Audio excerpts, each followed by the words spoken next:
मैं Divyanka Tripathi Dahiya crime petrol सतर्क women against crime की इस श्रृंखला में आपका स्वागत करती हूँ।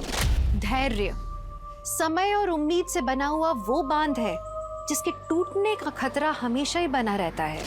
लेकिन जिंदगी में कभी कभी ऐसे मौके आते हैं जब हमारे पास धैर्य के अलावा और कुछ नहीं होता। कुछ ऐसा ही हो रहा था हमारी आज की कहानी में एक पिता के साथ। 20 साल पहले हुए हादसे की सच्चाई जानने के लिए इस पिता ने 20 साल का लंबा इंतजार किया। 20 साल सुनने में ही कितने लंबे लगते हैं। सोचिए, इंसाफ के लिए ये 20 साल, धैर्य के लिए ये 20 साल एक पिता के लिए कितने ज्यादा लंबे रहे होंगे।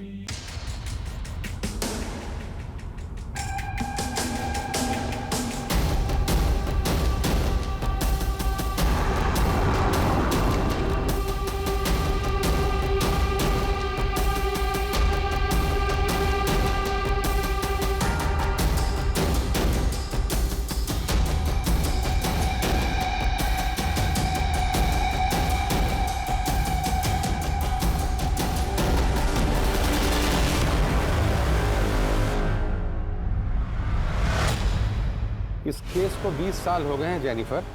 इस बार कहां से शुरू करना है? योर ऑनर, फाइल नंबर 1 से। इस केस को उसके अंत तक पहुंचाने के लिए हमें शुरू से शुरू करना पड़ेगा। कौन थी निधि रस्तोगी? 21 साल उम्र की lady college of art and commerce में पढ़ने वाली फाइनल ईयर स्टूडेंट या कोई और? योर ऑनर, ये उसकी पर्सनल डायरी है। I would like to read. Sure. Entry date 26 November 1994। आज का मेरा टारगेट कंप्लीट हो गया। मुझे अपने फ्यूचर के लिए और ज़्यादा मेहनत करनी होगी। 27 नवंबर 1994। आज का दिन बड़ा अच्छा था। मेरे सेमेस्टर रिजल्ट से पापा बहुत खुश थे। वैसे मैं खुद को तो कॉन्ग्रेचुलेट करना भूल गई। मिसेस डायरी, अब मैं टीचर बन गई हूँ, मैथ्स टीचर। 600 रुपीज़ सैलरी है मेरी। सिर्फ 100 रुपये अपने लिए रखूँगी और 500 रुपये पापा को दिया करूँगी। I am very happy. Nidhi, ऐसी बहुत सारी पॉजिटिव एंट्रीज हैं, अच्छे थॉट्स। योर ऑनर, निधि की मौत के कुछ हफ्ते पहले से उसी के घर से इस केस की शुरुआत हुई।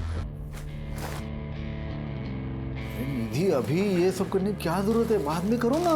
अरे बस हो गया पापा। अभी जाना जरूरी है क्या? न्यू ईयर मना के जाओ ना। अरे पापा, बस एक बार ग्रेजुएशन कंप्लीट हो जाए और सीए का एग्जाम दे दूं, फिर न्यू ईयर क्या, होली दिवाली सब साथ में मनाएंगे। दीदी, और निशी क्यों चिल्ला रही है? ये सब छोड़, फटाफट आओ ना। पहले बार चलो। अरे आओ तो सही, तुम चलो तो सही। ये देखो दीदी, ये कितना प्यारा है। वाह निशी, ये तुमने सजाया? हाँ दीदी, और ये देखो दीदी, सेंटा का बास्केट जिसके अंदर सेंटा हमारे गिफ्ट्स रखेगा। सुन लिया ना सेंटा? क्या नहीं समझी? मुझसे भी हाइट में लंबी हो गई है और तुझे अभी तक नहीं पता चला कि सेंटा कोई और नहीं, पापा है। याद कर, हम हर बार रात के 12 बजे बाहर जाते थे सेंटा को देखने, तो पापा कुछ ना कुछ भूल जाते थे। जैसे मेरा पर्स खो गया, मेरी वॉच रह गई। पापा, मैं क्या सोच रही हूँ, इस बार ना हम गिफ्ट वहां छुपाएंगे। कहाँ? आया। बच्चों, ये सेंटा जो है ना, ये असल में होता है। अदरवाइज तुम दोनों जैसा प्यारा सा गिफ्ट मुझे कैसे मिलता? Love you. लव यू पापा। Oh my God! क्या? अरे एक बात तो बोलना भूल ही गया मैं। Wish you very happy birthday. Thank you पापा। हैप्पी बर्थडे दीदी। Thank you. Happy birthday to you, happy birthday to you.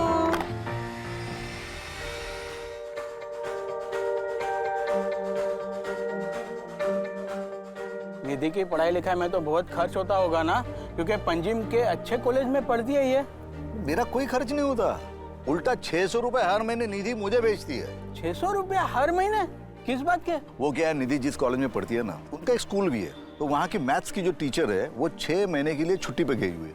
और निधि का मैथ्स तो तुमको पता है, 99 से नीचे कभी लाया नहीं उसने, तो उन स्कूल वालों ने इसे ऑफर दिया ट्यूशन के लिए। अब नेक्स्ट महीने से ये कराटे भी सिखाएगी, मतलब सैलरी होगी 1000 रुपया महीना। अरे वाह, क्या बात है, ये सुन के तो बहुत खुशी हुई निधि। हाँ, थैंक यू अंकल। वैसे आज अगर भाभी जी जिंदा होती ना तो वो तो मेरे मुंह में मिठाई ठूस ठूस के मेरा शुगर ही हाई कर देती थी। अरे तुम्हारे शुगर को लो करते। आओ वाइन पीते। आओ। हाँ चलो चलो।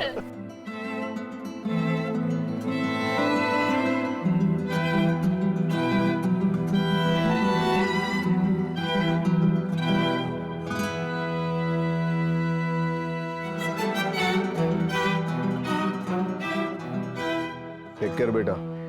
और हाँ, 24 घंटे ना किताबों में घुसे मत रहना, थोड़ा खाने पीने का भी ध्यान रखना। हुँ? अभी 53 किलो की हो तुम। अगर 52 भी हो जाओगे ना, उन हॉस्टल वालों की खैर नहीं बता रहा हूँ। 55 की हो जाऊंगी बस। अरे वो इतना भी खाने पीने का ध्यान मत रखना, पढ़ाई पे कंसंट्रेट करना, पढ़ाई मन लगा के कर। और हाँ, wish you very happy new year in advance. Happy new year in advance पापा। हैप्पी न्यू ईयर दी। Happy new year. और हाँ, फोन जरूर करना। हर साल अपने क्लास में आने वाली टॉपर, एक माहिर कराटे फाइटर और उससे भी कहीं ज्यादा हैप्पी गो लकी, एक खुश मिजाज लड़की। योर ऑनर, अगर आज वो जिंदा होती तो उसकी कहानी कुछ और होती, पर अक्सर देखा गया है कि सबसे ज्यादा ब्राइट चमकने वाला हीरा किसी ना किसी की आंख में खटकते रहता है। निधि के साथ भी वैसा ही कुछ।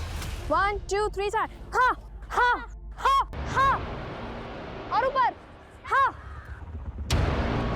तो आज हम क्लास यहीं पे एंड करते हैं। कल हम शाम को 5 बजे मिलेंगे, 5 PM sharp. Okay? Thank you ma'am. Thank you. Hi Nidhi, काफ़ी अच्छा फीडबैक है तुम्हारा। स्टूडेंट्स भी तुम्हें काफ़ी पसंद करने लगे हैं। एक बार अपनी पढ़ाई पूरी कर लो, उसके बाद मैं तुम्हें as senior math teacher promote करवा दूँगा। सैलरी भी अच्छी होगी, साथ में अपना B.Ed भी कर लेना। Thank you very much sir. अरे थैंक यू की कोई बात नहीं, यू डिजर्व इट। अच्छा, तुम्हारे पास मेरा लैंडलाइन नंबर है?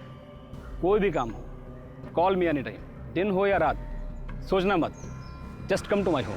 Take care. Take care sir. मेरा सामान किसने फेंका? मैंने।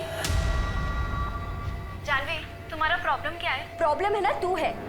ये जो तेरा अटेंशन सीकर वाला एटीट्यूड है ना, ये जरा अपने पास रख। तुम्हारी प्रॉब्लम्स, प्लीज मेरी जगह से निकल जाओ।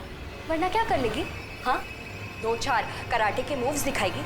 चल दिखा, चल दिखा दिखा दिखा ना। ओए, क्या हो रहा है? चलो दोनों अपनी जगह पे। वार्डन दीदी, प्लीज मेरा रूम चेंज कीजिए, मुझे यहाँ नहीं रहना। वार्डन दीदी, आप है ना इसको इस सड़ियल रूम में रहने दीजिए। आप मेरा ही रूम चेंज करवा दीजिए। Janhvi, mind your tone.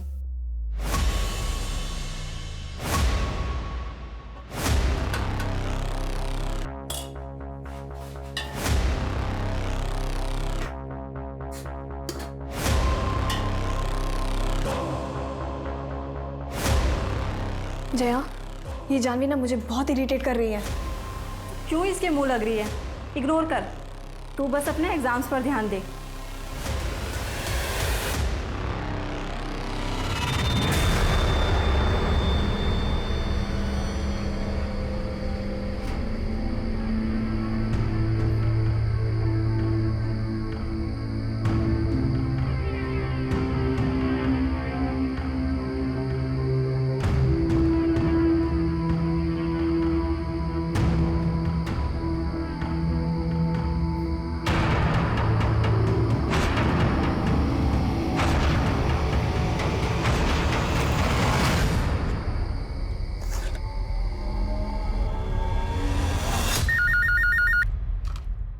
Hello पापा।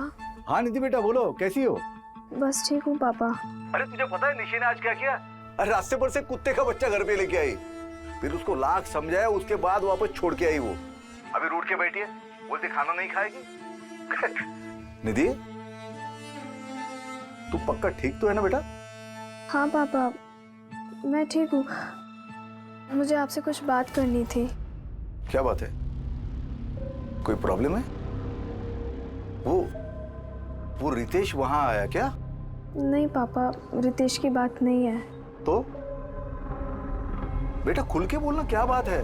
पापा मैं आपसे बाद में बात करती हूँ, मेरी वो दोस्त आ गई है। ठीक है, तुम मुझे जरूर फोन करना, मैं इंतजार करूंगा तुम्हारे फोन का।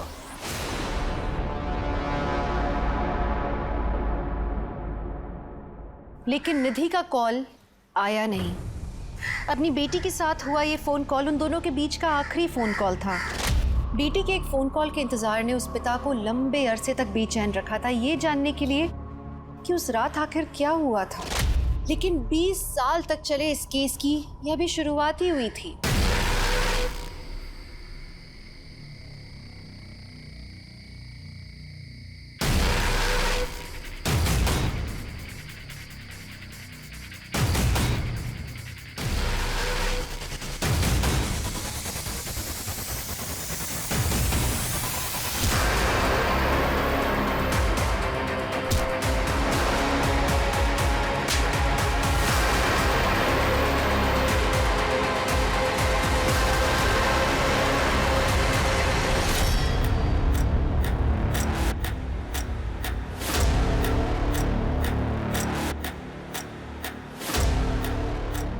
सर, फोन आया था, कुछ सामान बिखरा हुआ है और लड़की सुबह से गायब है। सारे हॉस्टल को अच्छे से चेक करो।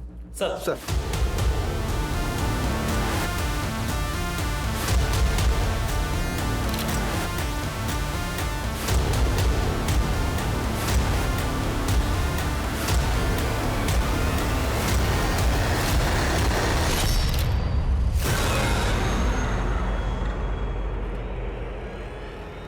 सर, ये चप्पल तो निधि की है।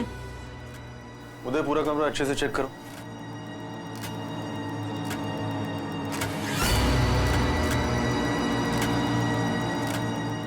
इसमें तो आज की डेट लिखी है, मतलब वो सुबह लापता होने से पहले अपने मैथ्स के सम सॉल्व कर रही थी। हाँ सर, फ्रिज के पास एक पानी की बोतल मिली है और हॉस्टल के बैक साइड पे एक स्लीपर।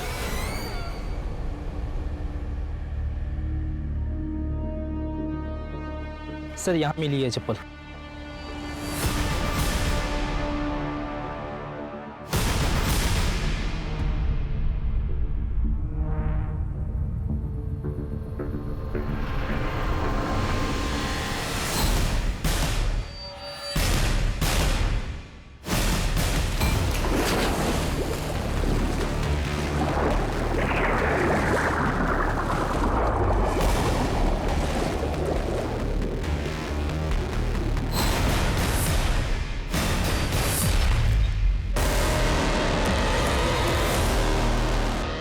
पापा, मैं आपसे बाद में बात करती हूँ, मेरी वो दोस्त आ गई है। निधि, क्या हुआ यार? तू बहुत परेशान लग रही है। नहीं, बस सब ठीक है। क्या बात है? तेरी आंखें क्यों भरी हुई हैं? पता नहीं यार, मुझे मेरी तबीयत कुछ सही नहीं लग रही। सोच रही कुछ दिनों के लिए घर चली जाऊँ। Prosecution witness number 4, Jaya D'Souza, Nidhi की रूममेट और उसकी काफी अच्छी दोस्त। एग्जिबिट नंबर 13, पेज 3, पैरा 5 में दिए हुए उसके स्टेटमेंट के हिसाब से निधि अपनी मौत के 2-3 दिन पहले से काफी अपसेट दिख रही थी। योर ऑनर, हॉस्टल के सारे स्टाफ और स्टूडेंट्स के स्टेटमेंट एग्जिबिट नंबर 13 से एग्जिबिट नंबर 22 के बीच में।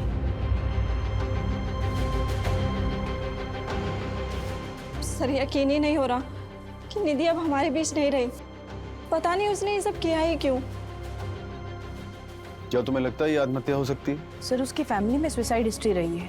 उसकी माँ ने भी सुसाइड किया था। और अगर निधि की लाइफ में कुछ प्रॉब्लम्स रही होगी तो हमें उसके बारे में कुछ नहीं पता। आर यू श्योर ये सुसाइड हो सकता है? सब एक्सीडेंट भी हो सकता है। कुएं के पास का इलाका चिकना है, कई बार मेरा भी पैर फिसल गया। हो सकता है निधि के साथ भी कुछ ऐसा ही हुआ।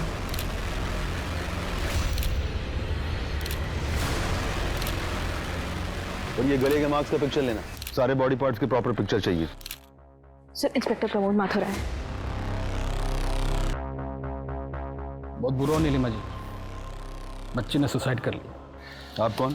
सतीश माथुर, इस इंस्टीट्यूशन का ट्रस्टी। देखिए इंस्पेक्टर, ये जो कुछ भी हुआ है इसे जल्दी से वाइंड अप कीजिए। बच्चे डरे हुए हैं, फालतू का तमाशा हो रहा है। देखिए, हमें शक है ये सुसाइड के अलावा भी कुछ हो सकता है। तहकीकात तो करनी पड़ेगी। ठीक है, जो कुछ भी करना है आधे घंटे में कीजिए और निकलिए यहाँ से। नीलिमा जी, बच्ची के परिवार वालों को फ़ोन कर दीजिए, जो भी मदद हो सके कीजिए, थोड़े बहुत पैसे भी दीजिएगा।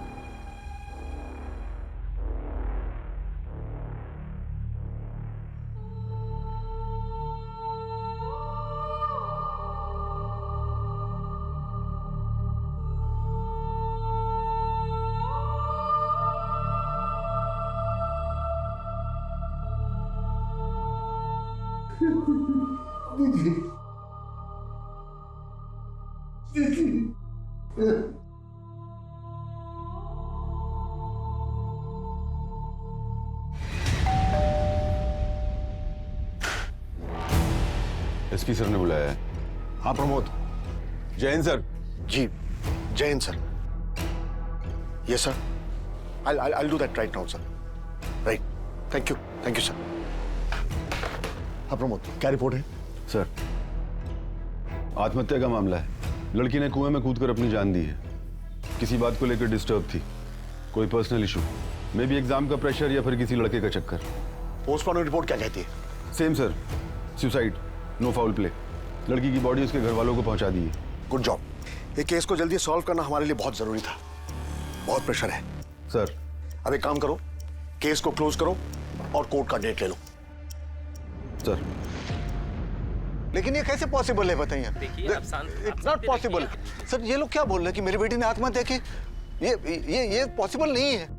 वो तो सीए बनना चाहती थी, उसके हाल ही में मैथ्स की टीचर की जॉब लगी थी, वो बहुत खुश थी। सर वो आत्महत्या क्यों करेगी? देखिए, मैं समझ सकता हूं कि आपके लिए ये मानना काफी मुश्किल है कि अब आपकी बेटी इस दुनिया में नहीं है, लेकिन सच को तो एक्सेप्ट करना ही होगा। सच ये है कि उसने आत्महत्या नहीं की है।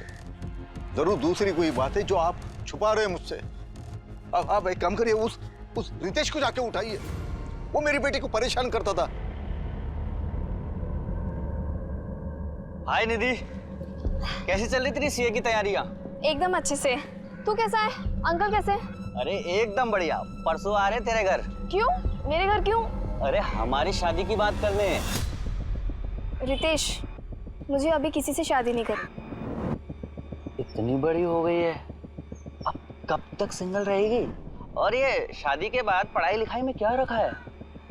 मैं क्या बोल रहा हूँ, मेरे घर में कोई नहीं है, आज चले जाओ। क्या बोला? क्या बोला? निधि छोड़, निधि छोड़, तू बहुत बड़ी मिस्टेक कर रही है। निधि छोड़, देख लूंगा तुझे। सर मेरी बेटी निधि मुझे हर बात बताती थी। उसने मुझे रितेश के बारे में भी बताया था। तो मैं रितेश के घर गया, उसके बाप के साथ बात की मैंने, तो उस बात के लिए तो रितेश चुप हो गया था। लेकिन शायद ये बात उसके मन में घर कर गई हो और उसने बदला ले लिया इस बात का। तो आपके कहने का मतलब ये है कि रितेश सुबह सुबह आपकी बेटी के हॉस्टल पहुंचा, जहां पहले से बहुत सारी लड़कियां थी, और उन सबके बीच वो उसको उठाकर नीचे लाया, उसको मारा और कुएं में फेंक दिया, और किसी ने एक आवाज तक नहीं सुनी। कैसी अजीब बातें कर रहे हैं आप। देखिए, अब आप हमें शांत रहने दीजिए और खुद भी थोड़ा शांति महसूस कीजिए। बेटी मरी है आपकी। महज एक हफ्ते में लोकल पुलिस टीम ने इस केस को आत्महत्या बताकर बंद कर देना चाहा, पर हिंदुस्तान के किसी भी अदालत में यह पहला ऐसा केस था जहां पर अदालत खुद ये मानने के लिए तैयार नहीं थी कि निधि ने आत्महत्या की। कोर्ट का सीधा सा सवाल था कि अगर निधि ने आत्महत्या की है तो हॉल में सामान बिखरा हुआ क्यों है, और उसकी बॉडी पर स्ट्रगल के साइन क्यों हैं। उसके बाद कुल मिलाकर पिछले 15 सालों में 6 टीमों ने इस केस की इन्वेस्टिगेशन की, पर उनमें से कोई भी टीम किसी भी नतीजे पर नहीं पहुंची। फिर स्पेशल यूनिट को यह केस 5 साल पहले यानी कि 2010 में सौंप दिया गया, जिसमें मैं और मेरी टीम अपॉइंट हुए।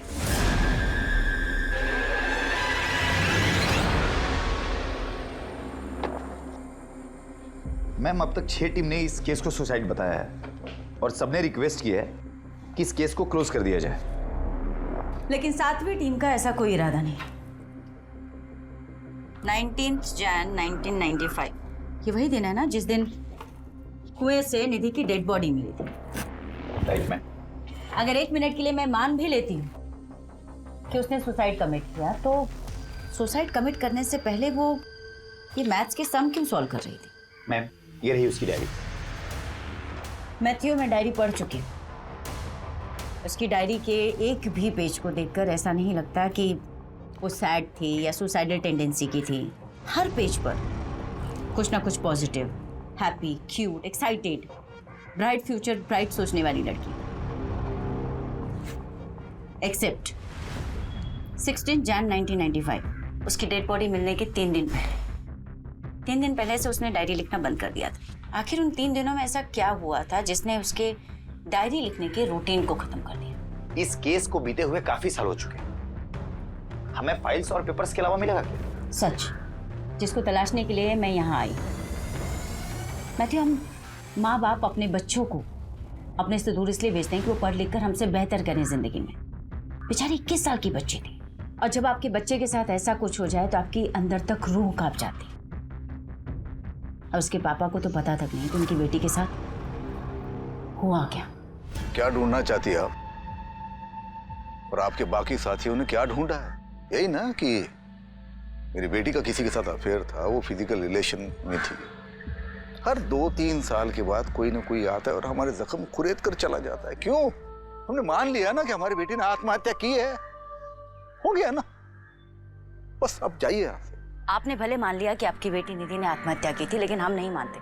हमें पूरा शक है कि निधि की मौत के 3 दिन पहले उसके साथ जरूर कुछ हुआ था, जिसकी वजह से वो बहुत अपसेट थी, खुश नहीं थी। शायद ऐसा कुछ जो 3 दिन बाद उसकी मौत का कारण बना। देखिए रस्तोगी साहब, मैं आपका दर्द समझ सकती हूँ। हम केस सॉल्व करने के बहुत करीब हैं। अगर आप थोड़ी सी मदद करें, थोड़ी हिम्मत दिखाएं, तो आपकी बेटी को इंसाफ जरूर मिलेगा। रस्तो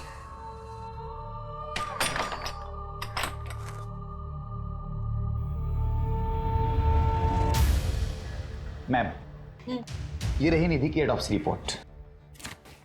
ये फर्स्ट रिपोर्ट और ये डिटेल रिपोर्ट। ऑटोप्सी रिपोर्ट के मुताबिक निधि के सर पर काफी गहरी चोटें थी, 4 चोटें। और इनिशियल इन्वेस्टिगेटिंग ऑफिसर्स की थ्योरी थी कि ये चोटें कुएं में गिरने की वजह से भी आ सकती हैं। तो इस थ्योरी का प्रैक्टिकल करके देख लेते हैं।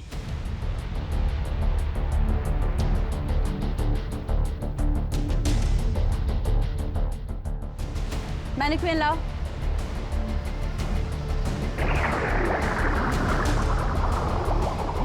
सर, एक तरफ अगर एक कॉन्शियस इंसान पानी में डूबने से मरे और दूसरी तरफ एक अनकॉन्शियस इंसान पानी में डूबकर मरे, तो दोनों ही हालातों में काफी फर्क होता है। मैं एक्सप्लेन करती हूँ। सर, जब पानी में डूबने की वजह से लंग्स के अंदर पानी भरता है, तो कॉन्शियस इंसान और अनकॉन्शियस इंसान दोनों के सिनेरियो में लंग्स के अंदर अलग अलग टाइप का झाग बनता है।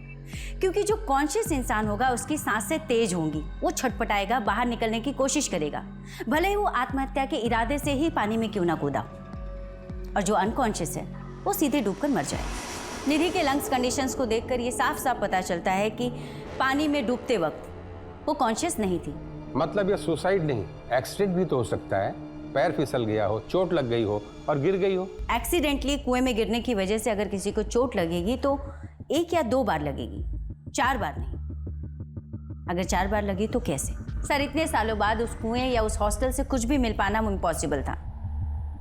इसलिए इस केस को सिर्फ लॉजिकल इन्वेस्टिगेशन के अप्रोच से ही सॉल्व किया जा सकता है। इसलिए मैंने और मेरी टीम ने पुरानी रिपोर्ट्स में दी गई जानकारियों के हिसाब से इस केस को रीइमेजिन करने की कोशिश की।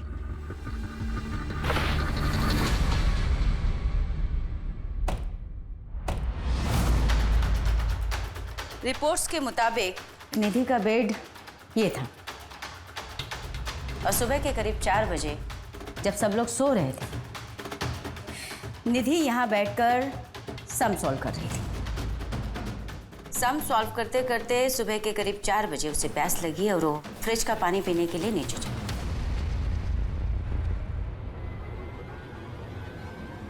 जया के दिए हुए स्टेटमेंट के हिसाब से जया सो रही थी, पर उसने निधि को कमरे से बाहर निकलते हुए देखा।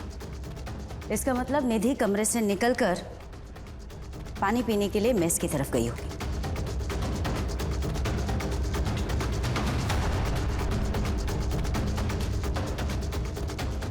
पुलिस फाइलिंग के हिसाब से आज से 15 साल पहले फ्रिज यहाँ कहीं था, जहाँ पर उन्हें एक गिरी हुई बॉटल भी मिली थी। शायद वही बॉटल जिससे निधि ने पानी पिया होगा। पोस्टमार्टम रिपोर्ट के हिसाब से निधि की डेथ सुबह 6 बजे के करीब हुई, जबकि वो पानी पीने के लिए अपने कमरे से सुबह 4 बजे नीचे उतरी, यानी कि 2 घंटे। इन 2 घंटों में उसके साथ क्या हुआ? 1 मिनट के लिए मान लेती हूँ कि उसकी हत्या 20 से 30 मिनट में हुई, फिर भी बचे 1.5 घंटे। 1.5 घंटे निधि कहाँ थी? मैम, रिपोर्ट के मुताबिक नीलिमा इस कमरे में रहा करती थी। नीलिमा इस हॉस्टल की केयर टेकर हुआ करती थी, लेकिन हादसे वाली रात नीलिमा ने न तो कुछ देखा और न ही कुछ सुना। ऐसे लगता है निधि को किसी ने हिप्नोटाइज करके बड़े आराम से सब कुछ करा दिया। क्या हुआ मैडम, कुछ पता चला आपको? इन्वेस्टिगेशन हो रही है, पता भी चल जाएगा। देखिए मैडम, बच्चियां बाहर धूप में खड़ी हैं, आप लोग ऐसे बार बार आ जाते हैं, अच्छा नहीं लगता। अब आपका हो गया ना सब, जाइए और रिपोर्ट फाइल कीजिए। और क्या फाइल करूं रिपोर्ट में? यही कि बच्ची बीमार थी, परेशान थी। तो आप ही हैं जो अभी तक सबको नरेशन देते आए हैं। ये इसका मतलब आप ही का हाथ है मर्डर? अरे मैडम, मर्डर वर्डर कुछ हुआ ही नहीं था, और मुझ पर इल्ज़ाम लगाने से पहले अब सबूत लेकर आई। आपसे पहले भी बहुत टीमें आई, खूब छानबीन की, हीरो बन गए सब लोग। फाइनली केस क्लोज करके चले गए ना, आप भी चली जाएंगी।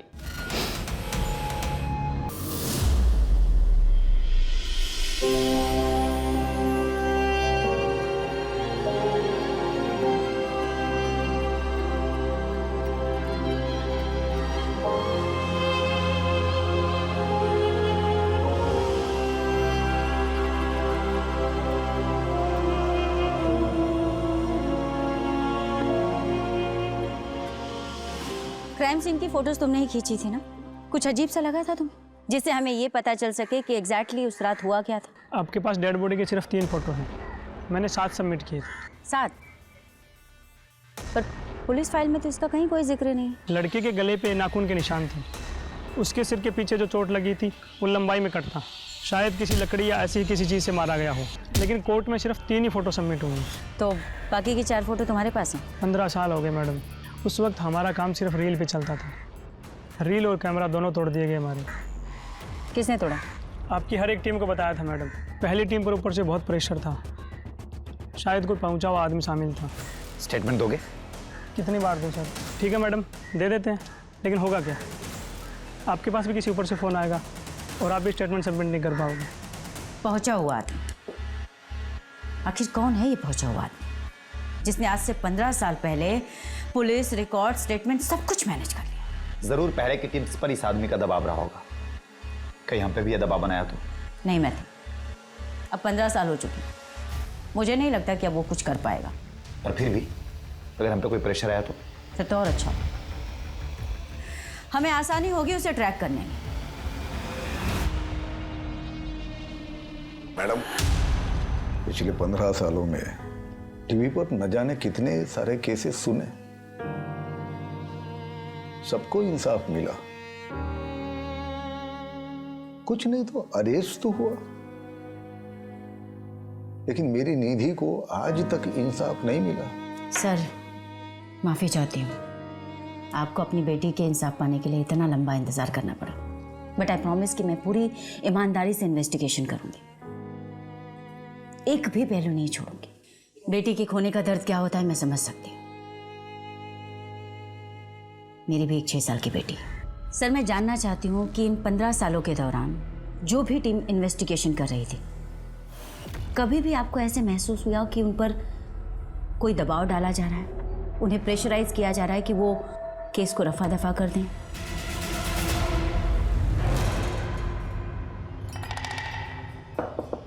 सर, अरे आप मेरे घर पे आ गए, आप पुलिस स्टेशन में आइए। सर प्लीज आप फिर से तहकीकात कीजिए ना। देखिए, मेरी बेटी ने हकमंद नहीं किए, वो ऐसे कैसे कर सकती है सर? तो आप ही बताइए उसने ऐसा क्यों किया? आपकी लड़की जवान थी, घर से दूर रहती थी हॉस्टल में, आपकी निगरानी तो थी नहीं उस पर। मतलब क्या आपका? मतलब ये है कि हमने हॉस्टल के आसपास पता किया था, किसी लड़के के साथ घूमती थी, वो भी मोटरसाइकिल पर। वो तो आपकी इज्जत के बारे में सोच के मैंने डॉक्टर से कहा था कि इसकी सेक्सुअल एक्टिविटी के बारे में रिपोर्ट में ना लिखे। क्या? जी हाँ, शारीरिक संबंध थे उसके। आइंदा मत आना, क्योंकि हम ये केस बंद कर चुके हैं। चलो अब जाओ यहाँ से। देखिए सर, आपको अगर हमें इंसाफ नहीं दिलाना है तो मत दिलवाइए, लेकिन मेरी बेटी को यूं बदनाम मत कीजिए। आपसे हमें कोई उम्मीद नहीं है।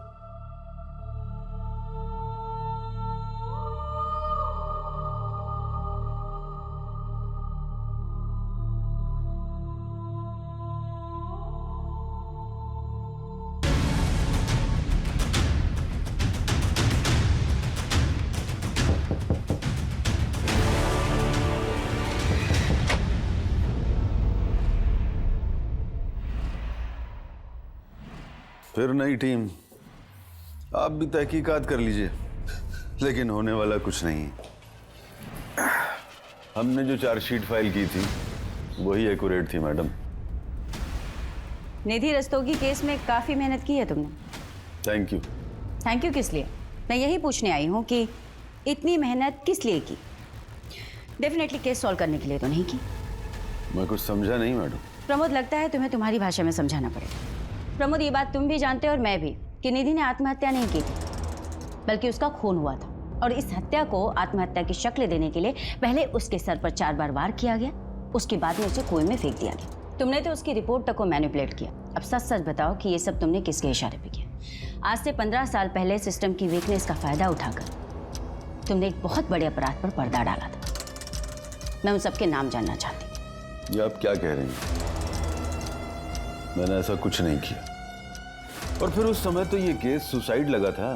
प्रमोद, निधि का अपने कमरे से निकलकर नीचे मेस रूम तक जाने और उसकी डेथ के टाइमिंग के बीच में 1.5 से 2 घंटे का गैप है। मैं जानना चाहती हूँ कि इस 1.5-2 घंटे के बीच में क्या हुआ था। आत्महत्या करने से पहले लड़की सोच रही होगी कि उसे क्या करना है, कैसे करना है। और वहाँ हॉल में जो सामान बिखरा था वो उसने कुछ किया होगा, कुछ सोचा होगा। भाई उस समय तो सीसीटीवी कैमरे भी नहीं होते थे। अच्छा, तो तुम सिर्फ सीसीटीवी के बिहाफ में इन्वेस्टिगेशन कर। गुड, जल्दी ही मुलाकात होगी अरेस्ट वारंट के साथ।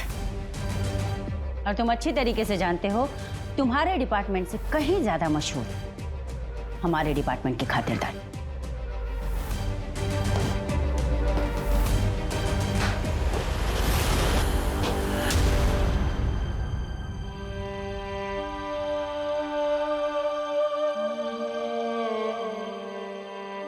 पापा, मैं ना ये सब उंगलियों पे जोड़ जोड़ के ना तंग आ गई हूँ। प्लीज सैंटा को बोलो ना इस बार एक कैलकुलेटर गिफ्ट कर दे। निधि बेटा, ये तुम्हारा कैलकुलेटर। अरे हाँ, इस केस में एक नई ऑफिसर आई है। हाँ, जानता हूँ। कहीं आए कहीं गए, और मैं हर बार उम्मीद लगा लेता हूँ। क्या करूँ बेटा, आगे ही नहीं जा पा रहा हूँ। बस इतना जानना चाहता हूँ कि उस रात को क्या हुआ था। तो मुझे फोन पर क्या बताने वाली थी? पापा,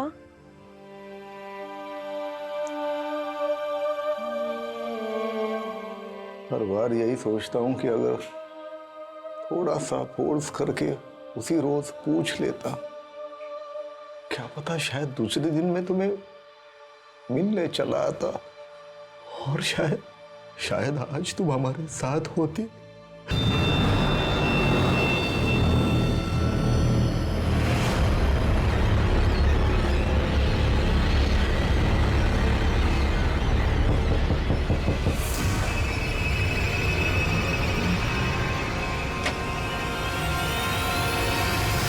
आप यहाँ?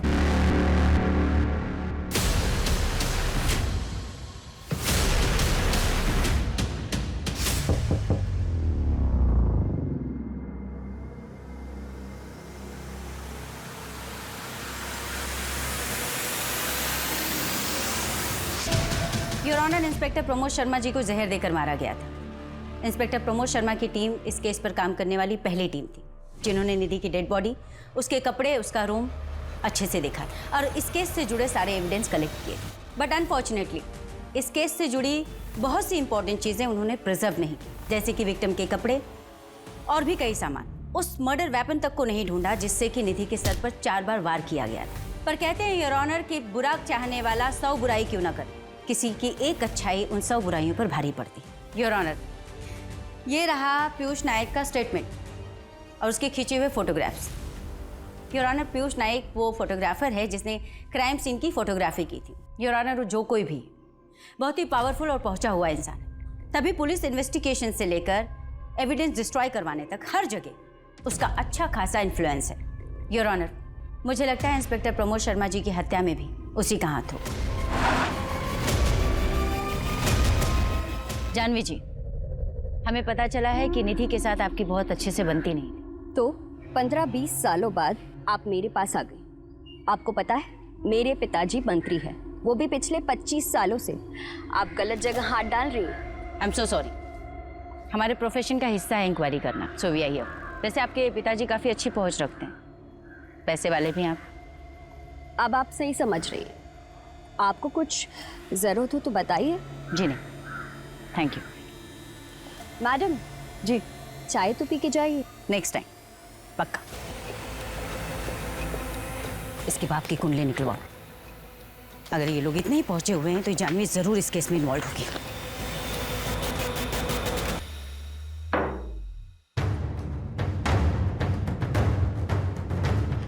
जानवी के बाप के बारे में कुछ पता चला? खबरी नेटवर्क एक्टिव है, बहुत जल्द पता चल जाएगा। कहाँ पता चलेगा मैथ्यू?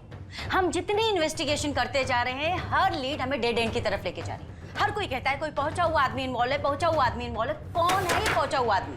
हमें ये पता कैसे चलेगा? मैथ्यू 1995 और उसके 2-4 साल आगे पीछे की सभी फाइल, सभी न्यूज़पेपर, सभी मैगजीन्स खंगालो और पता करो कि उस वक्त पंजिम में कौन से ऐसे बड़े लोग थे जो चर्चा का विषय थे या चर्चित थे। ऐसे तो कई सारे नाम मिलेंगे, किस किस से बात करें? करेंगे, सभी से बात करेंगे।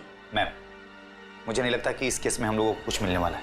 नहीं मैथ्यू, कभी कभी बड़े से बड़े ताले को खोलने के लिए ना एक छोटी सी चाबी की जरूरत होती है। हमें भी बस वो छोटी सी चाबी चाहिए, ताला अपने आप खुलेगा।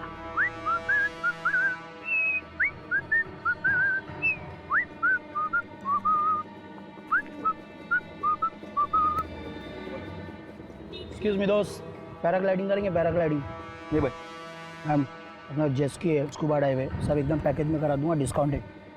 नहीं बता लूँगा। कोई बात नहीं ब्रदर, कोई बात नहीं, एंजॉय एंजॉय।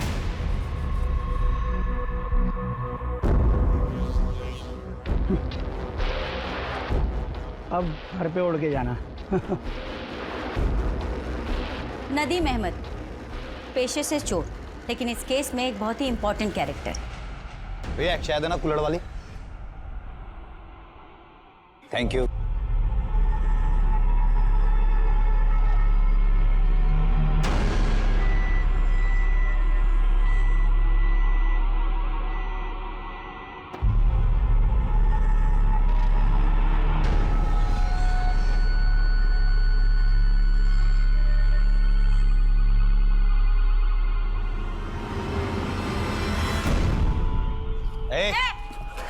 भागता कहाँ है? मैंने कहा था ना, ये चोर नहीं जादूगर है। पर आप लोग हो कौन? Special unit. वो जो टीवी पे बताते हैं वो? गोवा सुर्खियां। आज से करीब 18 साल पहले तूने स्टेटमेंट दिया था कि तू चोरी करने के इरादे से एक गर्ल्स हॉस्टल में गया था और वहां तूने कुछ और देखा। क्या देखा? नदीम अहमद एक चोर, चोर का कैरेक्टर क्वेश्चनेबल है। योर ऑनर, पिछले 20 सालों से जिस केस में कोई जवाब नहीं मिला, वहां पर चीजें क्वेश्चनेबल तो दिख रही हैं। वैसे हमने इस चोर पर आंख बंद करके भरोसा नहीं किया है। नदीम, कहाँ है तुम्हारा बंदा? वो देखो मैडम, आ गया। मैडम ये असलम है, न्यूज़पेपर और दूध बेचने का काम करता था। असलम जरा बता मैडम को, उस सुबह तूने क्या क्या देखा था? गर्ल्स हॉस्टल के अंदर मैम मर्दों का जाना एकदम से मना था, यहाँ तक कि मुझे पैसे देने भी गेट पर ही आते थे। उस रात मैंने देखा कि एक आदमी हॉस्टल के पीछे की तरफ जा रहा था। बहुत अंधेरा था तो ठीक से देख नहीं पाया। मुझे लगा किसी लड़की का किसी लड़के के साथ चक्कर होगा। बाद में मैम मुझे पता चला कि वहाँ कुएं से किसी की लाश मिली थी। मैम ये केस तो कहीं और मुड़ गया है। जानवी के पिता की कुंडली भी हाथ लग गई है और जानवी की माँ की ये दूसरी शादी है। शादी 15 साल पहले हुई थी और ये आदमी जानवी को गोद लिया हुआ था। असलम और नदीम के दिए हुए स्टेटमेंट के बेस पर हम निधि को इंसाफ नहीं दिला पाएंगे। It will be very difficult. इस मर्डर के पीछे इन दोनों का भी तो हाथ हो सकता है ना? I don't think. ऐसे लोगों के बीच ये बड़े नाम इन्वॉल्व क्यों होंगे? इनके साथ तो बहुत आसान होता है ना, इन्हें लॉकअप में डालो, केस बंद। इस केस को सिर्फ इसलिए बंद किया गया है ताकि कॉलेज का नाम ना खराब हो और सिक्योरिटी वाले पे सवाल ना उठे। निधि जिस कॉलेज में पढ़ती थी और जहाँ पर पढ़ाती थी वो पणजी के बड़े इंस्टीट्यूट्स में आते हैं और ऐसे इंस्टीट्यूट अक्सर अपने एनुअल डे फंक्शन पर बड़ी हस्तियों को एज ए चीफ गेस्ट बुलाते हैं। पता करते कि पिछले 4-5 सालों में कौन कौन से लोग एज अ चीफ गेस्ट यहाँ पर आए हैं। 4 साल यानी कि निधि की हत्या के पहले से। 1990 से शुरू करते हैं।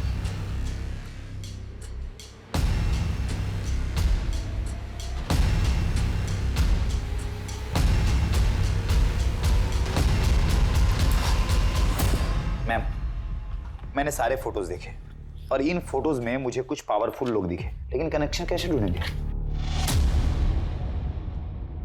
मैथ्यू, मुझे लगता है ना कि हमें नए सिरे से शुरुआत करनी चाहिए।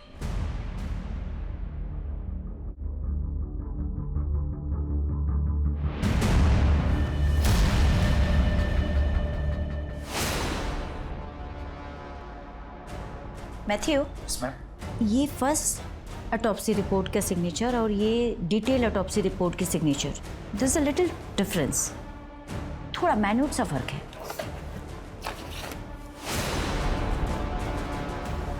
आप बिल्कुल सही कह रही है, दोनों सिग्नेचर के फ्लो में थोड़ा फर्क दिख रहा है। लगता है किसी दूसरे ने की है इस सिग्नेचर को। डॉक्टर शिवदर्शन रेड्डी, मैं sir Jennifer Pereira, special unit officer. Nidhi Rastogi case याद होगा आपको? बराबर याद है। 20 साल से वेट कर रहा हूँ, कोई तो आएगा मेरे पास इन्वेस्टिगेशन करते हुए।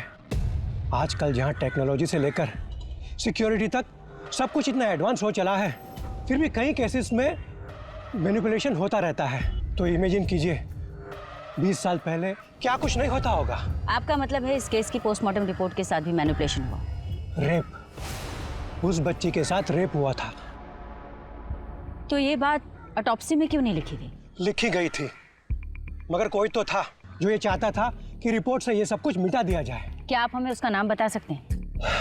जी नहीं, हम पे वो प्रेशर पुलिस टीम के थ्रू डाला जाता था। आपके इन्वेस्टिगेशन ऑफिसर्स इस केस को सुसाइड केस बताकर हमेशा के लिए क्लोज कर देना चाहते थे। क्या आप स्टेटमेंट देंगे? निधि रस्तोगी केस में आप भी इन्वॉल्व थे ना? मैं जानना चाहती हूँ कौन प्रेशराइज करवा रहा था? कौन नहीं करवा रहा था प्रेशराइजमेंट, बस सभी तो लगे हुए थे इस केस को ख़त्म करने में। मुझे भी धमकियाँ मिली, 21 साल की बच्ची थी वो। आपने भी तो प्रेशराइज किया था डॉक्टर रेड्डी को, नहीं? उदय जी, आई कैन अंडरस्टैंड, उस समय आपके पास पावर नहीं थी, पर आज मैं आपको पावर दे रही हूँ, आप रिवॉल्व कर सकते हैं। देखिए, एक एक्स गवर्नमेंट ऑफिसर की स्टेटमेंट बहुत मैटर करती है। अगर आप अपनी स्टेटमेंट दे दें तो एक परिवार को जस्टिस मिल जाएगा। नहीं मिलेगा जस्टिस मैडम, मैंने गिल्ड में रिजाइन दे दिया, लेकिन प्रमोद सर के साथ जो हुआ उसके बाद मुझे अपने और अपने परिवार की सिक्योरिटी के बारे में सोचना था। मैं गारंटी देती हूँ आपकी सिक्योरिटी की। 20 साल से एक बाप वेट कर रहा है जिसे पता ही नहीं कि उसकी बेटी के साथ हुआ क्या था, क्या हुआ था उस रात। अगर आप हिम्मत करेंगे तो इस बाप को जस्टिस मिल जाएगा। सॉरी मैडम, मैं सिर्फ इतना ही बोल सकता हूँ कि जो लोग इस केस में इन्वॉल्व है वो इस केस में जस्टिस नहीं होने देंगे।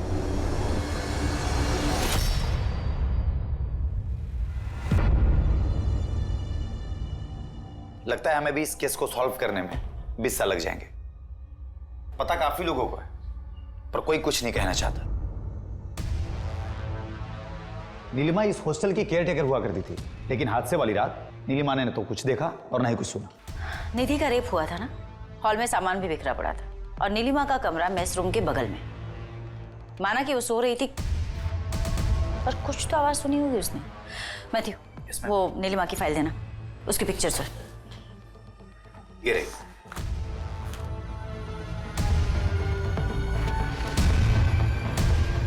कुछ तो कनेक्शन है। मैम, अगर मैंने स्टेटमेंट दे दिया तो क्या आप मुझे गारंटी देती है कि आप निधि को जस्टिस दिलाएंगे और बैकआउट नहीं करेंगे? एसपी साहब, बेहतर होगा आप इज्जत से खुद ही सब बता दें।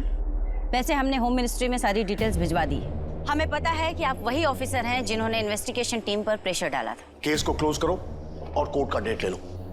सर, नदीम हमें सब कुछ बता चुका है, पूरी थ्योरी रेडी है हमारे पास।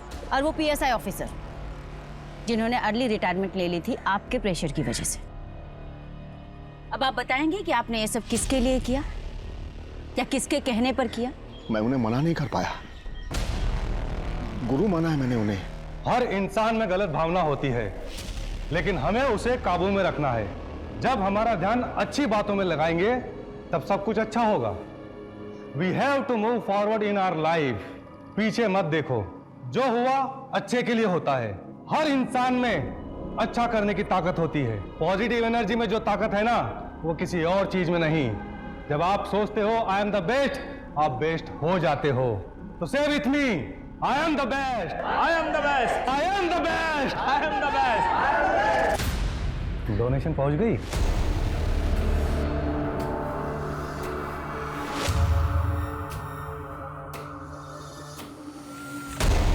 गुरुजी उस दिन किसी को भी याद कर सकते थे, लेकिन उन्होंने मुझे बुलाया। मेरे तो भाग्य ही खुल गए। मैं उन्हें मना कैसे कर सकता था? 19 जनवरी 1995 निधि ने सुसाइड नहीं किया था, उसका मर्डर हुआ था और रेप भी। तुम्हें तो पता ही होगा क्योंकि तुम वहां थी। अगर तूने अपना मुंह किसी के सामने खोला ना तो तेरी बदन की सारी हड्डियां इतनी बार तोड़ूंगी कि डॉक्टर भी गिनते रह जाएगा। जिंदगी में बहुत कुछ पाना चाहती हो तुम, लक्ष्य होना जरूरी है और तुम वहां तक पहुंचोगी भी, लेकिन तुम्हें वहां तक पहुंचने के लिए मेरी जरूरत पड़ेगी।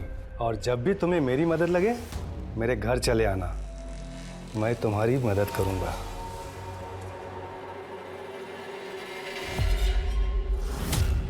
आज जब गुरुजी आए थे ना तुम सबसे मिलने, उन्हें तुम बहुत पसंद आई। पता है इतनी छोटी सी उम्र में तुझे प्रिंसिपल बनाने का सोच रहे हैं। 6,000 रुपए महीने कमाएगी तू, लाइफ तो सेट है तेरी।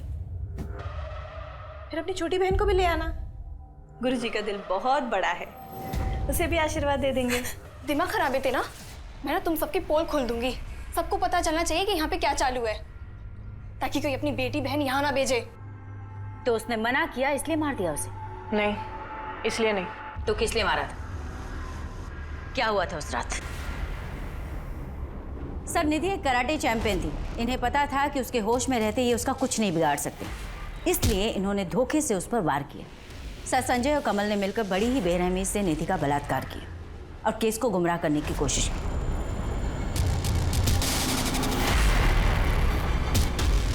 इतना ही नहीं, इस केस से जुड़े सारे एविडेंस डिस्ट्रॉय किए, जिसकी वजह से इस केस को सॉल्व होने में 2 दशक यानी कि पूरे 20 साल लग गए। और इन्हीं लोगों ने इंस्पेक्टर प्रमोद शर्मा को भी जहर देकर मार डाला। और ये सब सिर्फ इसलिए क्योंकि 16 जनवरी 1995 को यानी अपनी मौत से ठीक 3 दिन पहले निधि गलत समय पर गलत जगह जा पहुंची, जहां पर उसने कुछ गलत होते देखा। स्पेशल यूनिट के इन्वेस्टिगेशन को सुनने के बाद अदालत इस नतीजे पर पहुंची है कि निधि रस्तोगी ने आत्महत्या नहीं की थी, बल्कि उसकी हत्या हुई थी। 21 साल की निधि रस्तोगी, जिसके आगे पूरी जिंदगी थी, जो अपने सपनों को पूरा करने के लिए पूरी मेहनत कर रही थी, उस बच्चे की हत्या के इल्जाम में ये कोर्ट नीलिमा पेंडेकर, संजय शर्मा और कमल जैन को उम्र कैद की सजा सुनाती है।